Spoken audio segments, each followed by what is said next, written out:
Peuple togolais, mes compatriotes, mes tchalés, mes amazones togolaises et togolaises, bonsoir. Je vous espère en pleine forme, dans le meilleur du monde. Et comme je vous l'avais dit hier, on a tous suivi le grand live retour de notre idole, de notre leader, Amouron. Mes tchalés, mes amazones, il y a déjà fait la première partie, la seconde partie, et cette fois-ci, c'est la troisième partie et la fin. Dans cette partie, mes tchalés, mes amazones, notre idole, notre représentant, la voix des sans-voix Amouron, a parlé de comment on voulait le corrompre à ces moments de détention afin de verser 5 millions que les généraux ou bien officiers, Monsieur Olivier Amela nous avait fait part. Certains qui ont dit que non, c'est faux. Amouron confirme tout. Mes tchalés, mes amazones. Et de plus, il a aussi parlé de la prochaine élection. Si nous devons aller voter ou pas. Écoutez très bien, suivez la vidéo et mettez-moi vos avis dans les commentaires si possible. C'est toujours moi, votre frère, votre fidèle serviteur, le Nouman, Fikaode, Oshiboye, abonnez-vous. J'ai cité des noms et j'ai pu le faire aujourd'hui, pas hier, parce que je voulais prendre le temps de constituer les avocats et qu'on puisse monter le dossier. Je cite les noms pour que ces personnes aussi se préparent davantage. Quand elles seront interpellées, si elles n'ont pas agi sous leur propre gouverne, elles seront obligées de citer elles-mêmes qui leur a donné l'ordre de le faire. Il ne m'appartient pas à moi de le faire. Moi, je défends la vérité et je me base sur les faits de ce que j'ai vécu pour pouvoir agir. C'est cela. C'est cela.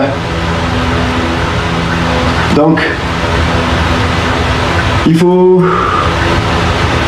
que je vous donne un autre détail qui est important pour que les citoyens que nous sommes, nous puissions prendre conscience que la dignité n'a pas de prix et qu'on ne peut pas accepter vendre notre honneur ou accepter mêler nos énergies à ce qui est mal, à ce qui est inconvenant, parce que nous avons un intérêt personnel à protéger ou à défendre.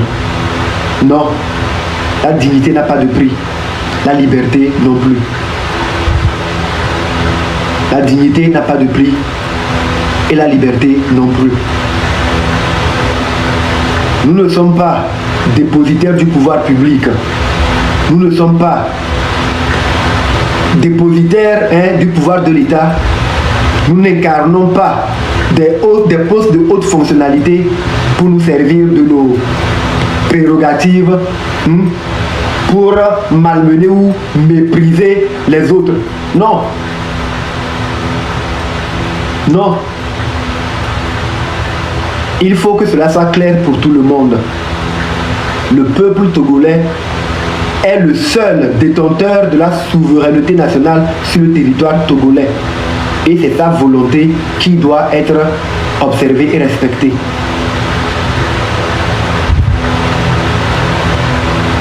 Respectée. Curieusement, je vous avais dit que pendant que on me disait d'aller pour voir les oncles du village pour connaître le problème en famille, il y avait 4 officiers qui étaient là et je n'avais reconnu qu'une seule personne. Pendant que j'étais interné, pendant qu'on m'interdisait l'accès à mes parents, pendant qu'on leur interdisait d'avoir accès à moi, il y avait une personne qui avait la latitude d'aller et venir me voir pour me travailler, pour me faire revenir à de meilleurs sentiments. Et c'est la fille du colonel Rojo. Elle aussi, elle est de la médecine militaire. Elle est collègue du professeur, lieutenant-colonel Salifou Issifou, qui était mon médecin, mon psychiatre qui me suivait. Donc c'est elle qui venait me parler et qui m'alertait que pendant que j'étais interné, il y avait des mouvements qui se préparaient dehors. Et que les agabambos, mes frères, mon frère qui est en France, ma maman, sortaient sur les médias, France 24 et tout, et parlaient, et que des gens avaient eu à faire de la récupération de mon cas pour attaquer le président du conseil. Elle me disait que j'ai mis ma famille en danger.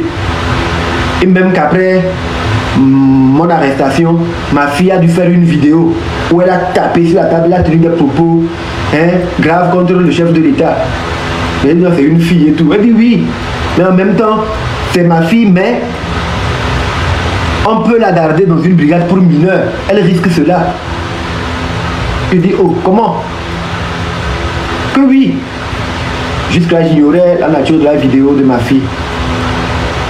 C'est elle qui était là à me travailler. Que non, il fallait que...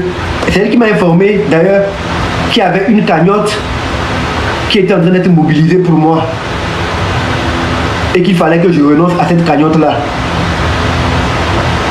Pour qu'on puisse me donner plus. Parce que si j'accepte la cagnotte, cela me lierait pour toujours aux gens qui se sont mobilisés pour moi. Et cela voudrait dire quelque part, elle est venue pour m'aider. Elle a appris que son frère est gardé. Elle veut m'aider à sortir, à pouvoir m'aider même à me réintégrer. Et qu'on peut faire beaucoup de choses pour moi, même m'aider à relancer ma carrière. Et même, elle est sûre que si on voit quelques personnes unir à beaucoup plus d'argent pour m'aider que les gens qui sont en train de mobiliser l'argent pour moi. Et c'est mieux que ce soit Unir qui m'aide que j'aille du côté de l'opposition. Je dis non, moi je ne suis pas de l'opposition. Je suis artiste et je suis du peuple. Que oui, mais il y a de la récupération. Les gens qui sont contre le président ont récupéré mon cas pour s'en prendre au président. Et il fallait que je garde la distance avec ces gens-là. Et le meilleur moyen de garder la distance, c'est de renoncer à la cagnotte. Parce qu'elle allait me donner plus.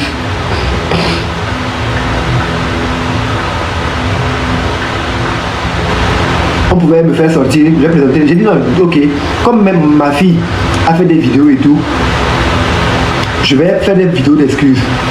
Mais qu'on me libère, que je rentre chez moi, parce que moi je peux porter peine pour torture. Je veux prendre un avocat, mais pour apaiser les choses, qu'on me libère. Je rentre chez moi, je reviens dans ma chaise ici, je réunis mes enfants, on va faire une vidéo pour présenter les excuses au président. Parce que c'est elle qui m'a informé que ma maman a fait une vidéo, elle a demandé aux femmes de militaires de sortir, que comme ils ont peur à leur mari, elle a fait des vidéos et après elle a dû faire une vidéo pour s'excuser. C'est à ma sortie que j'ai vu qu'il y avait une forte pression exercée sur ma maman, de par la famille et tout. Des pressions intenses.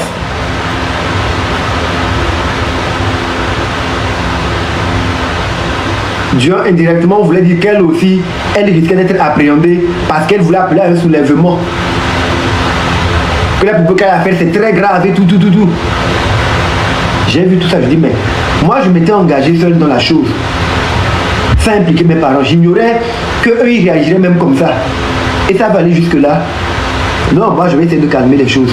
Mais qu'on me laisse rentrer chez moi et je vais travailler à apaiser les choses, présenter mes excuses. Puisque c'est pour les insultes qu'on m'attaque. Donc je vais présenter mes excuses pour les insultes. Et je vais reprendre ma première posture. Continuer par dénoncer ce qui ne va pas, mais en m'appuyant sur les faits. Parce que je tiens toujours à le faire. Que non, de m'occuper de ma musique. On va me faire même aller à Dubaï pour faire une vidéo. Elle commence à faire du chatting. J'ai compris que j'avais ma vie entre leurs mains. J'ai dit ok.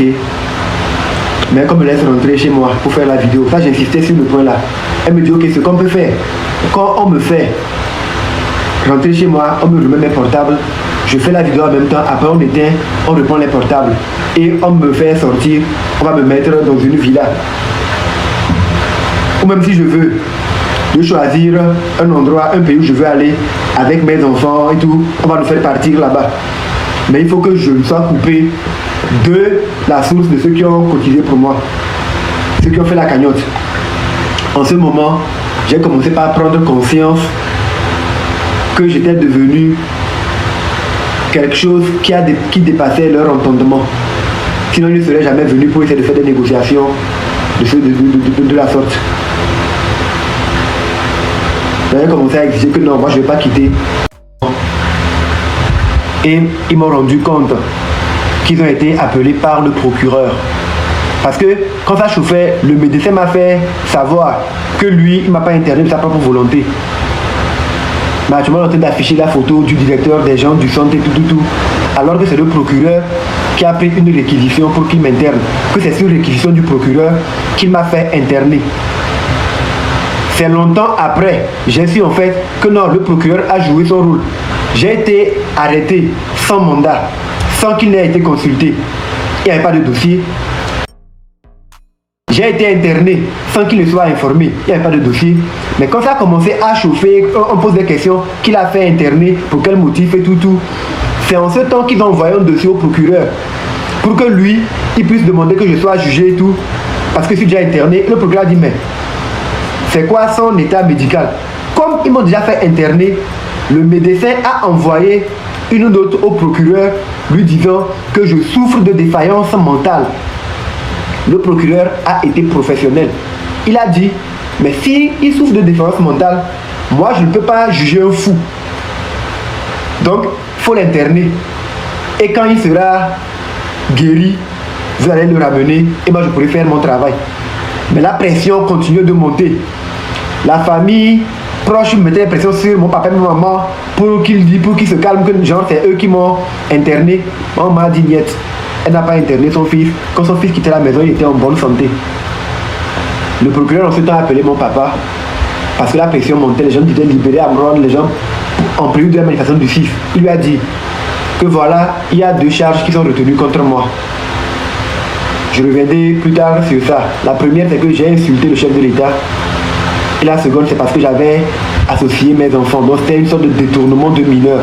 Et je les ai fait participer à des actions où on a insulté les gens et tout. Et que c'est grave. Parce que les enfants appartiennent à la République. Et je les ai fait faire des choses dont ils n'étaient pas conscients. Donc, ça c'est les 2 charges, les 2 chefs d'accusation qui sont retenus contre moi. Mais lui ne peut pas juger un fou. Donc m'a mis au niveau de l'hôpital psychiatrique d'OZB. Maintenant, mes parents ont le choix entre m'enlever du centre psychiatrique d'OZB et m'envoyer dans un autre centre, mais à leurs frais, soit me laisser dans le centre psychiatrique d'OZB, mais c'est à la charge de l'État. L'État va poursuivre son traitement. Donc quand ils sont venus, mes parents ont dit, ils ont parlé avec moi, et on a dit non. Ma maman m'a demandé si on m'a injecté vraiment. J'ai dit oui. Il dit ok. Dans ce cas, elle ne sait pas ce qu'on m'a injecté. Elle ne peut pas demander qu'elle va me prendre et on va m'emmener dans un autre centre psychiatrique. On ne sait pas ce qu'ils m'ont fait. Donc ils n'ont qu'à continuer leur travail. Papa dit non, lui il a confiance en eux. Il a confiance en l'État. Donc ils n'ont qu'à poursuivre leur travail. Et le procureur a dit que quand je serai soigné, en ce temps, je pourrai revenir répondre des charges qui sont retenues contre moi quand je vais retrouver mes états. Donc, en ce temps, il fallait en ce moment que mes parents signent un document attestant que c'est eux qui ont décidé que je sois gardé à ZB. C'était le 2 juin. Donc ça devient une demande d'hospitalisation à la demande du tiers. C'est-à-dire que ce sont les parents même qui ont amené leur fils pour qu'il soit interné. Et qu'on a rempli le document, le professeur a exigé qu'on mette le 27. Mais, comme si depuis qu'on m'a pris pour m'emmener là-bas, c'est mes parents eux-mêmes qui m'ont emmené. Hors de ce jour, jusqu'à ma libération, les gardes étaient toujours devant ma porte. Pourtant, c'est mes parents qui m'ont emmené 17 ans. J'ai demandé, quand ce sont les parents qui amènent un patient à l'hôpital, ça veut dire que les patients ont le droit d'avoir leurs parents au téléphone quand ils le veulent. Oui. Mais pourquoi, quand moi je veux parler à mes parents, il faut que le professeur appelle la fille du colonel Rousseau et c'est elle qui doit dire si oui ou non je dois parler à mes parents. Je comprenais, je commençais à voir que l'affaire n'est pas claire. Pourquoi elle ne veut pas que je sois en communication avec mes parents? Mais elle pouvait venir me voir quand elle voulait. Elle pouvait me parler quand elle voulait sur le portable du professeur.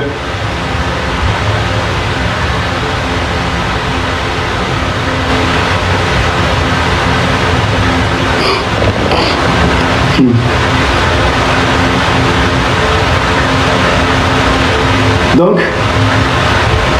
le 3, le 4, on a eu la discussion là avec elle. Et le professeur me dit, voilà, il faut que je pense à faire la vidéo, comme je le dis. Il dit, non, mais voilà, moi je ne peux pas faire la vidéo et renoncer à la cagnotte, comme ils me le disent, dans le vide. Qui vont faire plus pour moi. Que non, c'est mieux que unir puisse m'aider plutôt que l'opposition m'aide. Qu'est-ce qui me dit que ce que les gens ont cotisé pour moi, c'est moins comparativement à ce qu'eux veulent me proposer. Il faut qu'ils puissent parler clairement pour que je sache. Parce que moi, en ce temps, j'ai commencé à travailler, à avoir des éléments que je pouvais utiliser contre eux. Donc, on l'appelle la fille du colonel Rousseau. Elle aussi, elle est colonel aujourd'hui. Je pense que la doyenne de la faculté de médecine ou je ne sais pas, à l'université de Cara. Et elle me dit, ah, oui, elle est en train de se démerder pour moi et tout, et moi je vais mettre la pression. Je dis non, c'est pas question de me mettre la pression. Je ne peux pas renoncer à la cagnotte qui est censée sauver mes parents pour un plus dans le vide. Il faut que je te prononce clairement, que je sache. Elle me dit, elle va me rappeler. Elle m'appelle, elle me dit voilà, qu'elle a pu mobiliser 19 millions pour moi. Je dis ah bon, ok, j'ai compris. Mais avant ça, elle me dit mais je demande l'argent et tout, alors que j'ai pas encore fait les vidéos d'excuses, je ne suis pas encore libéré, il faut que ça soit libéré, on peut m'apporter l'argent là-bas et tout. Je dis non, on peut aller, si c'est vraiment vrai qu'elle veut faire un geste, pour être sûr, elle peut aller donner le montant à ma maman, avant que je fasse la vidéo d'excuses. Et si maintenant je fais la vidéo après, elle me dit non voilà, ma vidéo ne sert à rien. Donc c'est comme ça. Elle me dit elle a pu mobiliser 19 millions pour moi. Je dis ok. Dans ce cas, laissez-moi parler à ma maman, laissez-moi parler à mon frère pour savoir c'est quoi la cagnotte avant de pouvoir dire si accepte ou pas. Et donc dit non, mais là si j'en parle à ma maman, et comme elle parle beaucoup là, elle va sur les réseaux pour dire qu'on veut corrompre son fils. Je dis oh non, comment tu peux parler? Je ne vous ai pas dit d'aller parler à mon papa. Je sais le rapport que j'ai avec ma maman. Je saurai comment lui dire. Je vais lui dire que normalement je veux porter plainte pour les tortures. Mais cette somme-là, on me la donne pour que je ne parle pas de torture. Parce qu'elles m'ont convaincu de ne pas parler comme à torturer, parce que ça va nuire à l'image du président. J'ai dit non, je ne parlerai pas de torture pour nuire à l'image du président. Mais c'est pour répondre au commandant Mbale qui m'a dit si jamais je m'en sors, d'allumer ma caméra pour dire qu'on m'a torturé. Vu que j'ai eu l'information qu'il y avait la pression qui montait et que même ils veulent me libérer, j'ai dit voilà, donc moi je vais parler de lui. Elle dit non, de ne pas parler de torture. Je dis non, voilà. Pour ne pas que ma maman trouve la chose bizarre, je lui dirai que l'argent qu'on veut me donner là, c'est en fonction du cas que j'ai été torturé. C'est pour les dédommagements. Elle dit non, non, non, non, non, que ce n'est nullement pour les dédommagements. C'est pour m'aider. Je dis oui, mais il faut que je sache la cagnotte fait combien. Si la cagnotte fait 18 millions, toi tu me proposes 19 millions, donc à cause de 1 million, moi je vais trahir ceux qui se sont mobilisés pour moi. Non, je tenais à parler à ma maman pour lui dire qu'il y a une information. Elle n'a pas voulu. Elle dit de faire la vidéo d'abord et tout. Donc comme j'ai dit qu'il faut que je vérifie par rapport à la cagnotte, elle me dit ah bon, donc tu veux être cupide jusqu'à ce point. Je dis voilà, tu prétendais être ma soeur, qu'on a grandi ensemble et que tu es en train de te mouiller pour me sauver. Et tu me dis de renoncer à la cagnotte parce que les gens qui ont cotisé l'argent pour moi vont m'insulter, moi et ma famille, pour toujours. Même si j'ai compris des choses après, les gens vont dire que oui, c'est grâce à nous. Qui veut mieux que vous puissiez m'aider. Toi, tu ne m'as même pas encore aidé, tu me traites de cupide.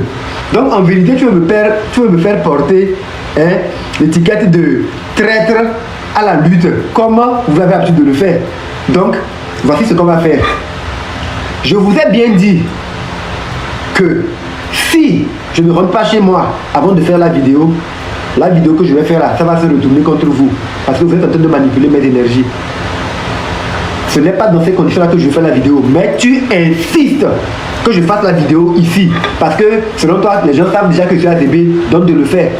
Or, moi j'ai compris indirectement qu'elle voulait que je fasse la vidéo pour casser la mobilisation du fils.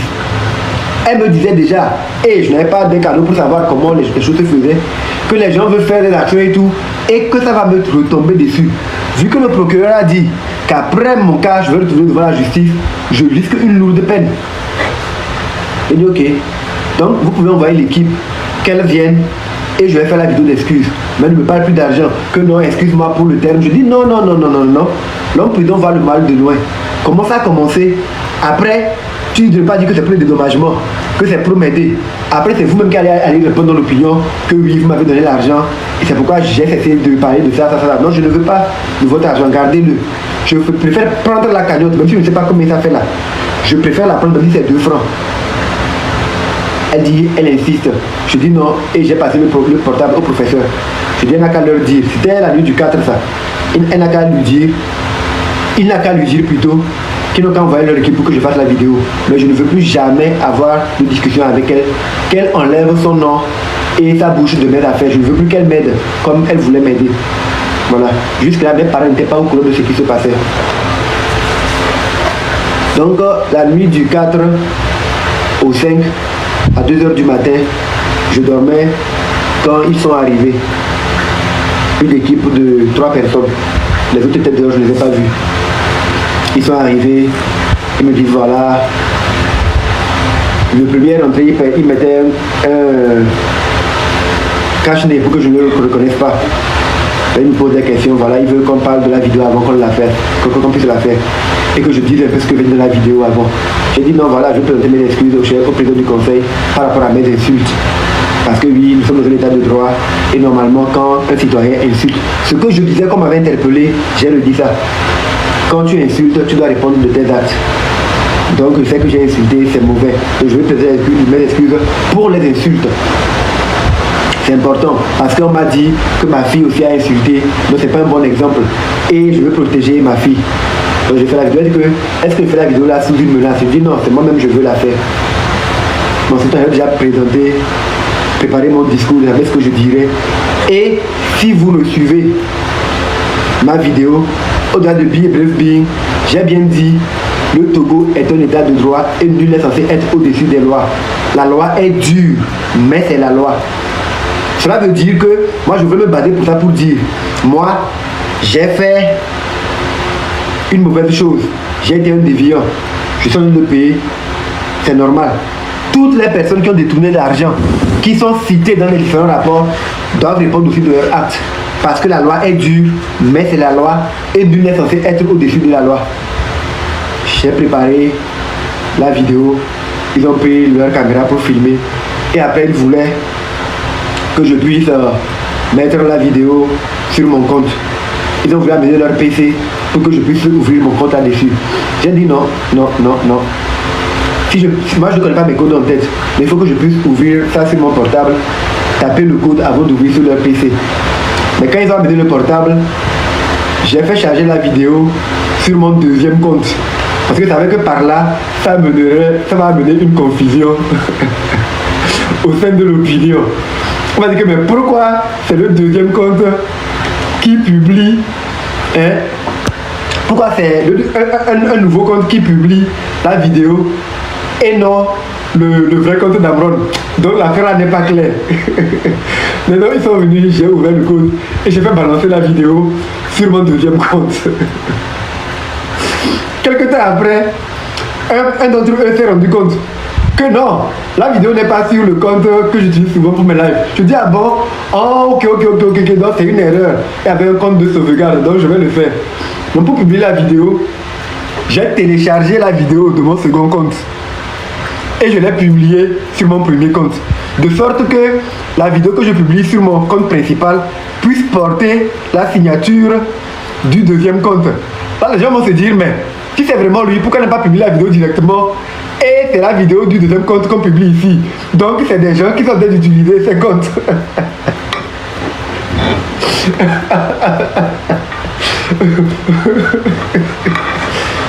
Putain.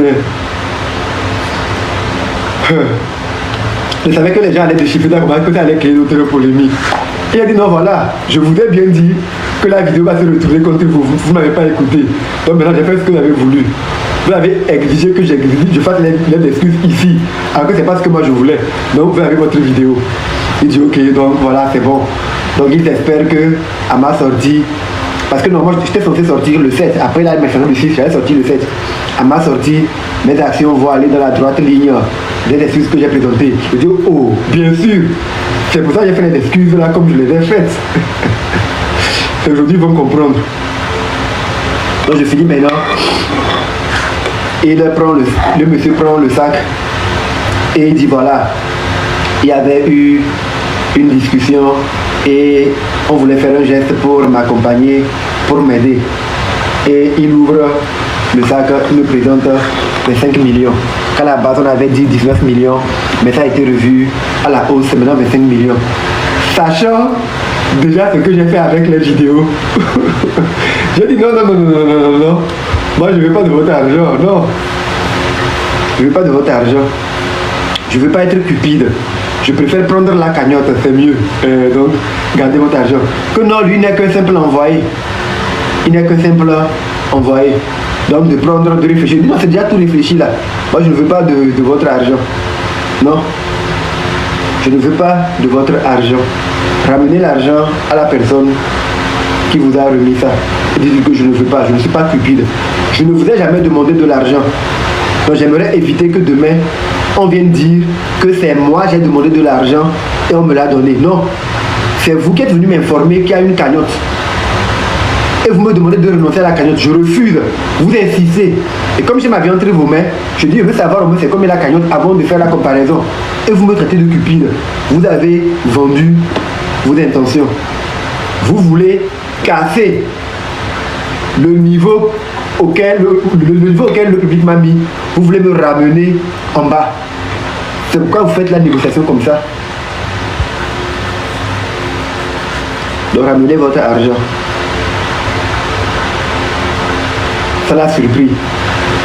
Que même l'argent est là et que je veux. Demain matin, il peut me donner ça à ma maman. Je dis non, c'est même pas la peine. Ils n'ont qu'à garder de l'argent. Il est parti. Après, le professeur est venu me dire waouh, il ne s'attendait pas à ce que je refuse l'argent. Je lui ai dit non, ce n'était pas de l'argent, c'est mon âme qu'il voulait acheter. C'est mon âme qu'il voulait acheter. Ce n'est pas de l'argent qu'il me donnait. Et 25 millions, ce n'est pas de l'argent. 25 millions, ce n'est pas de l'argent. Je viens d'une famille modeste, mais mes parents ont eu l'argent, on a compté l'argent quoi, voilà. C'est pas 100 millions, c'est pas 200 millions, donc je connais la valeur de l'argent. Donc par rapport au niveau qui m'ont laissé entrevoir que j'avais, parce que je n'imaginais pas cela, ça m'est tombé du ciel. Je ne peux pas prendre de l'argent, jamais. Je savais le rôle que je pouvais jouer. Et je vais gagner même des milliards. C'est ça la vérité. Ma dignité, mon honneur. Et en ce moment, j'attends. Le 7 arrive. Je pense qu'on va me libérer. Mais niet. Maintenant, le discours c'était que maintenant que j'ai refusé l'argent, je suis devenu un cas plus grave. Parce que ça veut dire que je suis confiant de ma force et les gens me voient Amron et tout et eux me donnent les informations de comment ça se passe sur la toile. Donc j'avais les informations, ah tiens donc à Noël il est quoi. Ok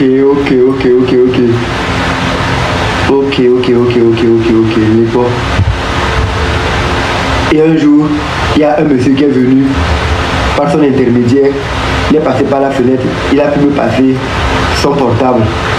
Je l'ai pris, j'ai appelé ma maman pour la prévenir qu'elle était sur écoute, elle n'a qu'à faire attention au message qu'elle reçoit et qu'elle n'a qu'à tout faire, exiger que les avocats viennent me voir. Que les avocats viennent me voir, c'est très important. Que les avocats viennent me voir.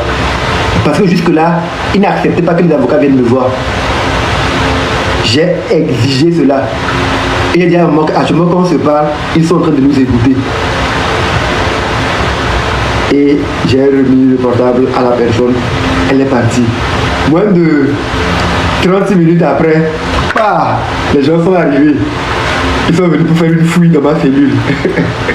Pour voir si je n'avais pas d'objet compromettant. Je savais le pourquoi il était venu. Je savais qu'il avait capté la communication avec ma maman. Ils ont tout fouillé dans les poches et tout. Ils n'avaient rien. Mais en le faisant, ils se sont exposés davantage. Je savais qu'ils avaient toute ma famille sous haute surveillance. Maman a commencé à appeler pour exiger que l'avocat vienne. Et ne voulait pas. C'est un peu ça en gros. Il y a beaucoup d'autres détails que je me préserve de donner pour protéger beaucoup de personnes. Mais soyez sûrs, j'ai créé le script. Et le moment venu, on réalisera un film. On réalisera un film avec cette histoire. Si je suis encore vivant, parce que comme je le dis, je ne sais pas ce qu'on m'a injecté, je ne sais pas ce qu'on m'a fait boire. Je sais le risque que je cours en racontant toute cette histoire-là, toute cette histoire, en citant des noms. Mais je le fais parce que je me dis, tant que j'ai le souffle, je ne sais pas quel effet les produits auront sur moi, ni ce qui peut se passer demain. Je veux que ce soit un témoignage vivant, que personne ne vienne raconter autre chose sur mon histoire demain, si jamais quelque chose m'arrive. Je veux laisser un témoignage vivant pour l'histoire, pour la postérité. Pour l'histoire, pour la postérité. Je veux que les gens sachent que jusqu'au bout, je me suis engagé pour la patrie, pour le Togo. Raison pour laquelle, quand j'ai appris ce qui s'est passé dans la nuit du 5 au 6, quand les gens sont sortis, comment d'autres ont été torturés, et après, dans la même veine, dans la quête pour la reconquête de leur souveraineté, des gens ont été traités comme ils l'ont été et que nous avons tous vu. Que les avocats viennent me voir. Parce que jusque-là, ils n'acceptaient pas que les avocats viennent me voir. J'ai exigé cela. Et il y a un moment, actuellement quand on se parle, ils sont en train de nous écouter. Et j'ai remis le portable à la personne. Elle est partie. Moins de 30 minutes après, les gens sont arrivés. Ils sont venus pour faire une fouille dans ma cellule. Pour voir si je n'avais pas d'objet compromettant. Je savais le pourquoi ils étaient venus. Je savais qu'ils avaient capté la conversation avec ma maman. Ils ont tout fouillé dans les poches et tout. Ils n'avaient rien. Mais en le faisant, ils se sont exposés davantage. Je savais qu'ils avaient toute ma famille sous haute surveillance. Maman a commencé à appeler pour exiger que l'avocat vienne. Et ne voulait pas. C'est un peu ça en gros. Il y a beaucoup d'autres détails que je me préserve de donner pour protéger beaucoup de personnes. Mais soyez sûrs, j'ai créé le script. Et le moment venu, on réalisera un film. On réalisera un film avec cette histoire. Si je suis encore vivant, parce que comme je le dis, je ne sais pas ce qu'on m'a injecté, je ne sais pas ce qu'on m'a fait boire. Je sais le risque que je cours en racontant toute cette histoire-là, toute cette histoire, en citant des noms. Mais je le fais parce que je me dis, tant que j'ai le souffle, je ne sais pas quel effet les produits auront sur moi, ni ce qui peut se passer demain. Je veux que ce soit un témoignage vivant, que personne ne vienne raconter autre chose sur mon histoire demain, si jamais quelque chose m'arrive. Je veux laisser un témoignage vivant pour l'histoire, pour la postérité. Pour l'histoire, pour la postérité. Je veux que les gens sachent que jusqu'au bout, je me suis engagé pour la patrie, pour le Togo. Raison pour laquelle, quand j'ai appris ce qui s'est passé dans la nuit du 5 au 6, quand les gens sont sortis, comment d'autres ont été torturés, et après, dans la même veine, dans la quête pour la reconquête de leur souveraineté, des gens ont été traités comme ils l'ont été et que nous avons tous vu de nos propres yeux en mondovision, que certaines personnes nous parlent d'intelligence artificielle ou de fake news. Je dis, je ne pourrais pas parler à la place des gens, mais parce que moi aussi j'ai été une victime de torture. Dorénavant, je veux être l'avocat de cette cause, faire en sorte que ceux qui m'ont torturé puissent le payer cher pour que cela puisse galvaniser ceux aussi qui ont été torturés. Depuis que l'histoire du Togo existe, ou du moins ces 20 dernières années, je suis sûr que personne n'a été torturé, est sorti et a osé témoigner en citant des noms des premiers responsables, que ce soit des hauts dignitaires ou des personnes haut gradées ou qui occupent des hautes fonctionnalités, les nommer et dire à visage découvert que je porte plainte contre vous pour torture, pour avoir violé le code pénal togolais, pour avoir violé mes droits, pour avoir outrepassé votre pouvoir. Nulle part sur terre, tous les pays qui ont ratifié la Convention des droits de l'homme ne doivent admettre que la torture puisse opérer sur leur territoire et qu'on garde un silence. J'ai cité des noms et pas des moindres. Mes avocats sont sur le coup. Peut-être que cela peut me coûter cher pour passer devant la justice. Nous nous engagerons à faire en sorte que leur intégrité physique soit préservée, qu'elles ne soient jamais torturées, parce que nous sommes d'une intelligence supérieure. Nous ne sommes pas des animaux, nous ne sommes pas des... Je ne vais pas insulter, on pourrait encore retenir cela contre moi. Donc c'est ça. Maintenant, j'ai vu tout ce qui est en train de se faire aujourd'hui. J'ai vu les Togolais travailler à revendiquer leurs droits. J'ai vu la justice, le procureur qui a été exemplaire sur mon cas, qui n'a pas tordu le cou du droit, qui n'a pas accepté être mêlé à cette machination, qui a fait son travail de façon professionnelle. Je l'ai vu condamner certaines personnes ou faire condamner certaines personnes par rapport aux actes de vandalisme que ces dernières auraient eu à faire. Je le dis au conditionnel parce que je ne l'ai pas vu de mes propres yeux. Et comme aujourd'hui sur les réseaux sociaux, l'intelligence artificielle invente des choses, je ne peux pas me fier à certaines images que j'ai eu à voir. C'est pourquoi je parle au conditionnel.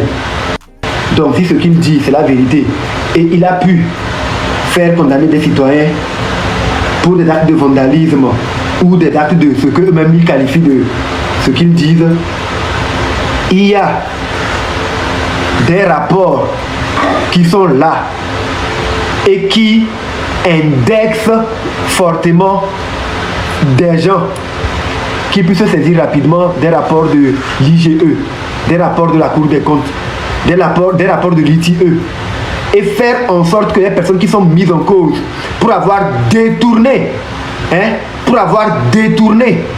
l'argent de l'État, notre argent à nous, qui ont détourné l'argent des routes, l'argent dans des projets, les personnes qui s'accaparent les ressources du pays.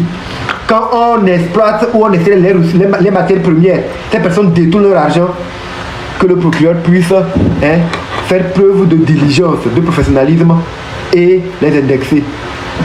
Parce que c'est très important. La loi est dure, mais c'est la loi. Et nul ne peut, qu'importe son rang social, qu'importe le cercle auquel il appartient, nul ne peut être au-dessus de la loi. Nul, personne. Le peuple togolais est le seul détenteur de la souveraineté nationale. C'est la vérité. Cela était le cas hier, cela est le cas aujourd'hui et cela sera le cas demain et dans l'éternité. Ça ne changera pas. Entre-temps, on peut fustiger le silence coupable et complice des institutions internationales qui n'arrivent jamais à faire preuve de virilité quand les droits des citoyens sont bafoués, mais se permettent de condamner les violences d'où qu'elles viennent quand des citoyens désabusés essaient, en tant qu'humains, en succombant sous l'effet de la faiblesse humaine. Parce qu'ils encaissent trop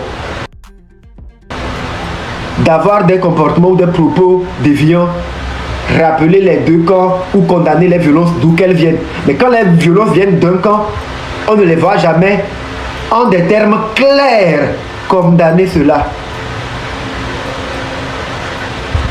On ne les voit pas. Et récemment, la CEDEAO a condamné ce qui se passe sur le territoire togolais en appelant les uns et les autres à privilégier la voie du dialogue. À l'entame de mon live, j'ai dit quelque chose d'essentiel et on ne va pas l'oublier. Le peuple togolais est un peuple pacifique, patient. Il n'existe nulle part sur terre un peuple aussi pacifique que le peuple togolais. Le peuple togolais est le peuple qui est le chantre de la paix sur la planète Terre. Parce que nulle part ailleurs, un peuple peut subir ce que le peuple togolais a eu à subir ces 50, 60 dernières années et rester autant pacifique. C'est pas possible. Donc oui, le peuple togolais a toujours été ouvert au dialogue. Et quand on parcourt notre histoire, il y a eu plus de 25 à 30 dialogues auxquels le peuple togolais a bien accepté vouloir participer. Mais le problème qui se pose, c'est que ce n'est pas moi qui le dis, c'est l'histoire qui nous le renseigne. Les conclusions des dialogues ne sont jamais mises en application, On a l'impression qu'il y a toujours des gens qui appellent au dialogue pour calmer les choses et après, juste après le dialogue, gagnent en temps et on dort et on repart comme avant. C'est une impression qu'on a. Je ne peux pas savoir qui le fait, mais on a l'impression qu'il y a des gens qui le font. Et c'est pas normal. Donc aujourd'hui dans la 5e République, où le président du Conseil a juré devant Dieu et devant le peuple togolais, ce peuple togolais qui est le seul détenteur de la souveraineté nationale, qu'il va remplir loyalement et fidèlement sa mission de serviteur du peuple. Si dialogue il doit avoir, la seule chose à faire, c'est que les serviteurs obéissent à la volonté des maîtres. Que les serviteurs se mettent réellement au service de leur employé, de leur employeur plutôt. Qu'ils écoutent et qu'ils demandent qu'est-ce que vous voulez. Qu'ils l'entendent et qu'ils respectent cela. Et ça ne sera que justice. Ça ne sera que oui, c'est ça le dialogue. Parce que le peuple s'exprime depuis. Mais les gens n'écoutent pas. Pour qu'il y ait le dialogue, il faut que les gens écoutent et fassent la volonté du peuple. Maintenant, que veut vraiment le peuple? Moi, je ne suis qu'un individu. Je ne peux pas dire ce que veut le peuple. Mais je sais que si les serviteurs tendent vraiment l'oreille, ouvrent vraiment les yeux, observent et se renseignent objectivement, ils sauront. Les serviteurs sauront ce que veut réellement le peuple. Et ce qu'il faut faire, c'est faire en sorte de respecter la volonté du peuple. C'est ça le sens du vrai dialogue en fait. Respecter la volonté du peuple. Que les serviteurs ne se mettent pas au-dessus des lois. Non. Que les serviteurs reviennent à leur vraie place. Se mettre au service du peuple. C'est ça. Donc écoutez la voix du peuple. Qu'est-ce que le peuple dit? Je ne sais pas. Mais ce que je vais faire maintenant que je suis sorti, je vais me mettre vraiment à l'écoute et ouvrir grandement mes yeux. Et le souffle qu'il me reste, je vais essayer d'écouter, de voir. Et quand j'aurai fait la synthèse, je dirai à haute et intelligible voix ce que j'ai cru avoir entendu ou je crois voir que le peuple veut. Et je le dirai sans sourciller. Pour ça, vous me connaissez. Pour ça, vous me connaissez. Je le ferai. Je le ferai. Je vais bien tendre l'oreille. pour bien écouter. Parce qu'à tout moment j'écoute, mais bon, ce n'est pas très clair. Comme je ne suis pas encore totalement bien guéri, si je parle, on peut penser que c'est la folie qui veut reprendre ou la dépression sévère. Donc non, je vais observer, je vais maintenant bien écouter les oreilles. Hein? Durant ce mois-là, ou les semaines qui arrivent, ou les jours qui arrivent, je vais bien écouter ce que le peuple veut. Et forcément que je vais réallumer ma caméra pour essayer de renseigner objectivement tout le monde. Je suis la voix des sans-voix, la voix polémique, la voix de la veuve et de l'orphelin. Je ne suis pas là, non, à titre personnel. À titre personnel. Parce que les gens me demandent, oui, qu'est-ce que je pense par rapport aux élections, et tout.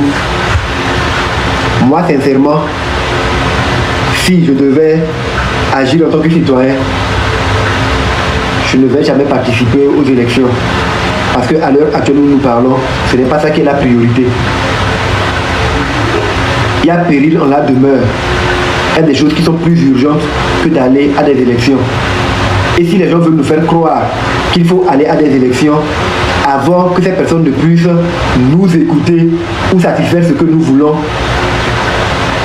c'est faire preuve de malhonnêteté intellectuelle. Et l'image que je vois, c'est comme si nous sommes dans une barque en plein milieu de l'océan. La barque est en train de couler. Il y a un capitaine, c'est lui qui doit prendre des décisions. Et nous disons au capitaine, ah, sauve-nous, nous sommes en train de nous noyer. Sauve-nous, la barque est en train de couler. Et le capitaine nous dit, oui, attendez, laissez-moi aller apprendre à nager. Et quand je saurai nager, je vais revenir pour vous sauver un à un. Non. Jusqu'à ce qu'il n'aille apprendre à nager et qu'il ne revienne, la barque va couler et nous tous, nous allons être noyés. En mon âme et conscience, et ce que je dis n'engage que moi, je ne force personne. Je sais que les élections ne vont rien résoudre. Et même si les gens font le forcing pour y aller au lendemain des élections, le problème togolais sera entier. Les défis seront entiers. Les gens qui ont détourné l'argent seront toujours là et ils seront toujours appelés à répondre. Les gens qui sont en exil depuis des années devront trouver le moyen de rentrer dans leur pays. L'armistice devrait être signé parce que nous sommes dans une nouvelle république. Les prisonniers politiques devraient être libérés et ce ne sont pas les élections qui vont régler ça. Quand on aime vraiment son pays, on peut faire preuve de hauteur d'esprit. Mettre les élections entre parenthèses. Nous avons déjà la majorité en tout. On sait que nous sommes super aimés. On sait que même si on fait les élections dans 1 an ou 2, même dans 6 mois, le peuple est déjà acquis à notre cause. On va les gagner. Pourquoi ne pas les mettre de côté et faire ce qu'il y a lieu de faire dans l'immédiat? Respecter les vies qui ont été perdues. Même si c'est une seule vie qui a été perdue dans une manifestation de revendication, cela veut dire que c'est une vie de trop déjà. On devait avoir du respect pour cette vie-là perdue. C'est ici l'occasion pour moi de m'incliner et de marquer 1 minute de silence en mémoire de ces personnes qui sont tombées dans ce mois de juin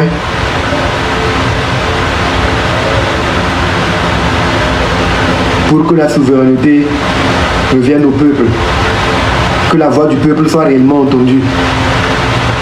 Et au-delà de m'incliner et marquer 1 minute de silence en mémoire de toutes les personnes qui ont perdu la vie à cause des manifestations politiques dans notre pays.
La vie humaine est sacrée.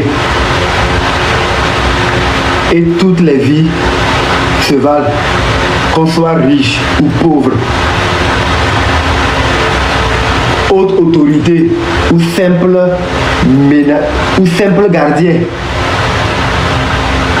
La vie est sacrée et nous devons respecter le caractère sacré de la vie.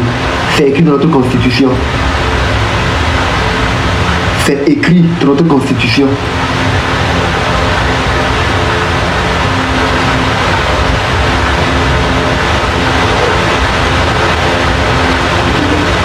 On ne peut pas avoir du mépris pour ceux qui ont perdu la vie parce que nous avons des agendas politiques. Parce que nous rentrons dans une spirale où ça sera toujours le cas. À un moment donné, il faut qu'on puisse savoir s'arrêter et nous dire, oh, tchalé. Et nous fitions que Mileware et de la noter. Je ne suis pas un devin, mais je peux vous prédire ce qui va se passer au lendemain des élections. Peut-être que d'ici là, la plus haute autorité qu'on a envie d'entendre depuis que ces événements se passent, mais qu'on n'entend pas, prendra une décision pour dire « Hé, attendez, laissez tomber les élections là pour le moment. Parlons de l'essentiel. » Je l'espère encore que le président du conseil le fera. Aplanissons les choses. Évitons que d'autres crises naissent après les élections parce qu'elles sont déjà contestées. Tout le monde n'y participe pas. Les gens parlent encore du code électoral et tout ça là. Je ne suis pas un devin et je parle à titre personnel. Je peux me tromper, mais je peux déjà prédire ce qui va se passer après les élections. Il y a eu des sénatoriales, législatives. Ça a été un raz de marée du parti au pouvoir. Il ne faut pas penser que c'est au municipal que l'opposition va rafler quoi que ce soit. Ce n'est pas possible. Ça ne sera pas logique. Ça ne va pas être logique. Pour pouvoir continuer à prouver qu'ils sont le parti majoritaire et le parti le plus grand, ils vont toujours tout rafler. Ça c'est sûr. Tout rafler. Donc ceux qui y participent, ils n'y vont que pour participer à un rituel d'humiliation.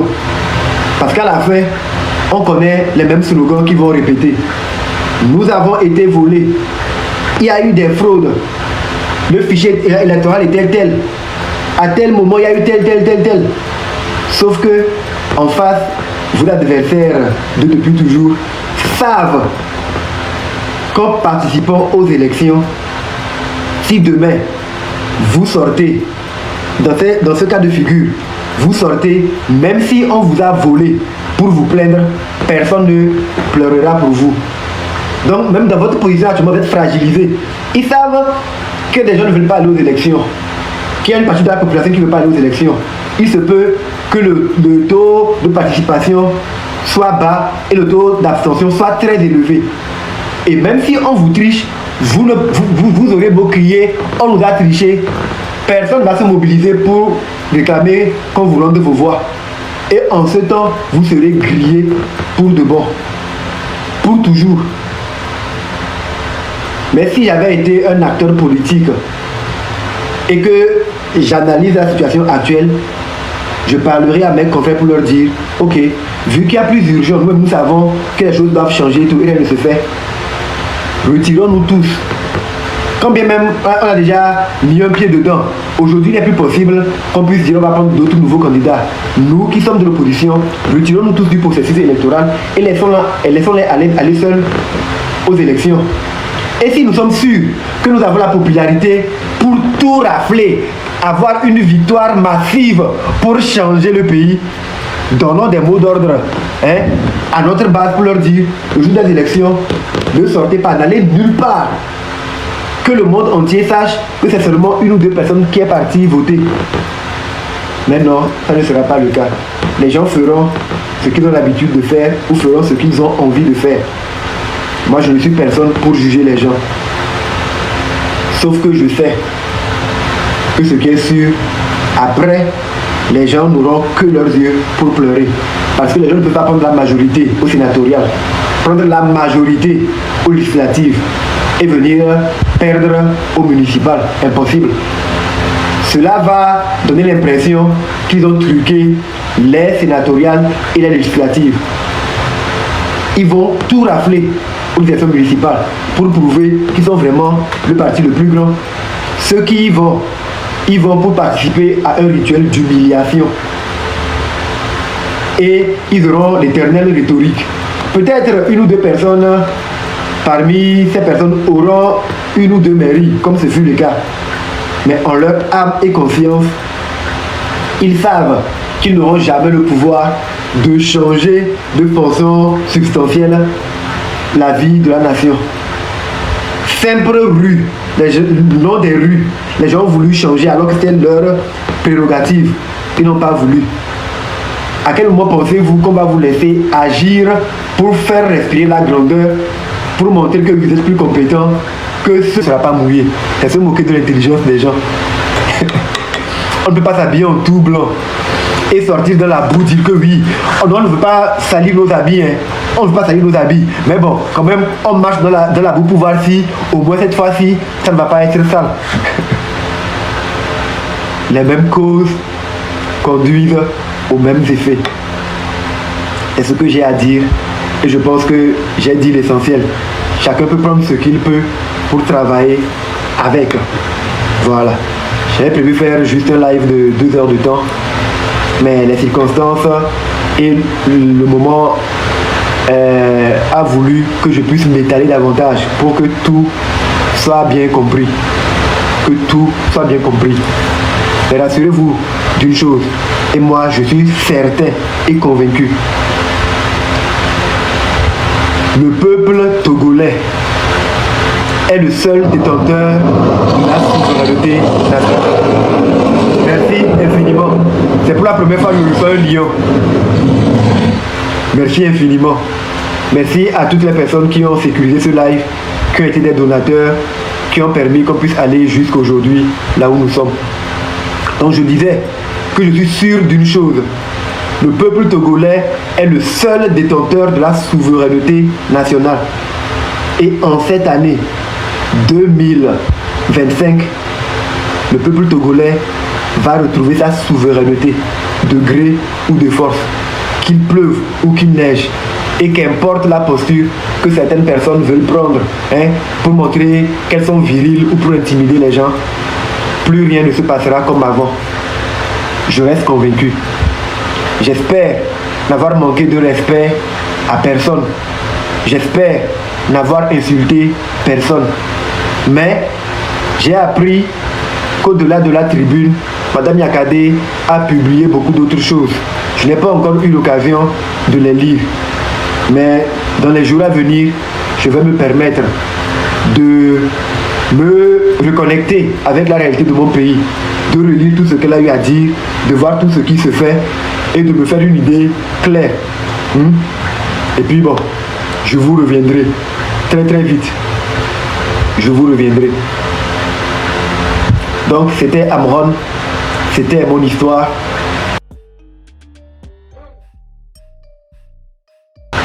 Et j'espère vous retrouver très très bientôt. N'oubliez pas, au-delà des intimidations, le peuple togolais est le seul détenteur de la souveraineté nationale. Et le président du conseil, il le sait, il n'est pas au-dessus du peuple, il est serviteur du peuple. Il est serviteur du peuple. Quelque part, ce n'est pas la peine qu'on lui demande de nous rendre notre souveraineté. Non.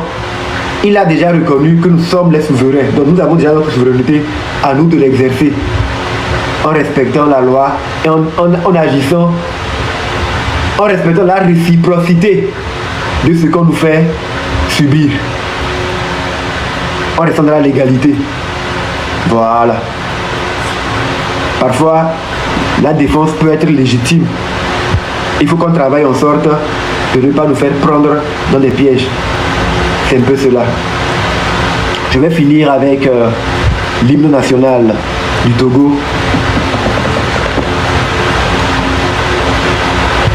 Dans l'unité, nous voulons te servir, c'est bien là de nos cœurs, le plus ardent désir.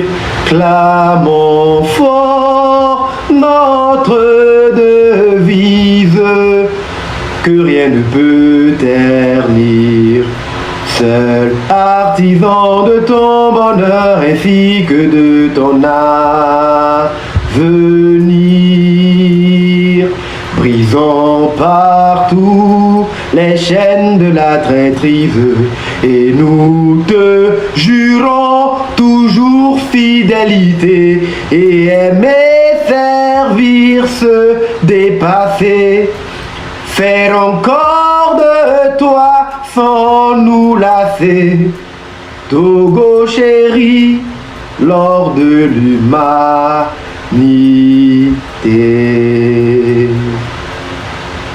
Je nous invite tous à méditer profondément les paroles de notre hymne national, surtout le deuxième couplet, cette nuit.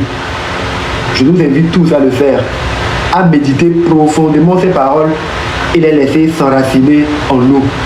Peut-être qu'en cela, qu'en le faisant, nous pourrons ressusciter en nous les gènes des patriotes. Nous pouvons nous reconnecter à la terre-mère. Nous pourrons nous reconnecter parce que oui, notre cordon ombilical a été enterré ici à nos ancêtres et nous pouvons agir dignement pour défendre leur honneur et défendre l'intérêt supérieur de notre pays. Je vous remercie d'avoir été assez nombreux, d'être restés jusqu'aujourd'hui. Ceci était un live de retour. Pour ceux qui s'inquiétaient, j'espère que à présent vos inquiétudes sont apaisées. Ça a été un live de haute facture, mais je n'ai insulté personne. Je n'ai pas été discourtois. Nous pouvons le faire. Waouh! Merci beaucoup. Merci infiniment. Merci infiniment. 22h47, je vais mettre fin au live à 22h50 pour permettre à ceux qui nous envoient l'énergie de continuer par le faire. On va profiter. Merci beaucoup. Minorité, minorité. Hey, semaine à Davivinto. Fikaode, Oshibe, Kekem, le Noman, vous savez. Likez, abonnez-vous et activez la cloche.